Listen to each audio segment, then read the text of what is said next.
Beginilah tampilan dari gerobak bakso Sahabuddin Sama Daeng Sumbuh. Sahabuddin yang kesehariannya menjual bakso keliling menghiasi gerobak baksonya dengan warna merah putih. Selain merah putih, ia juga memasang beragam gantungan seperti kapal pinisi dan badik. Tak hanya menghiasi gerobaknya, Sahabuddin juga mengenakan pakaian adat Bugis Makassar saat berjualan bakso keliling. Warga yang tertarik dengan penampilan unik Sahabuddin langsung membeli bakso miliknya yang dijual 10.000 per mangkuk. Idenya dari pribadi sendiri karena menyambut bulan Agustus ini yang dimana sebentar lagi kita akan kedatangan tamu istimewa, yaitu bulan kemerdekaan 17 Agustus.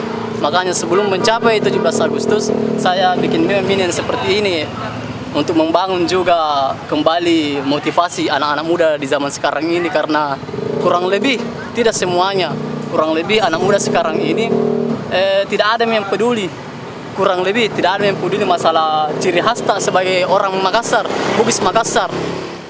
Tak hanya tampilan, Sahabuddin juga memberi nama bakso jualannya dengan nama Bakso Merdeka.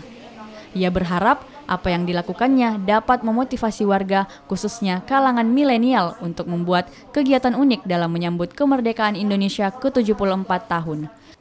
Rama Pratama, Kompas TV.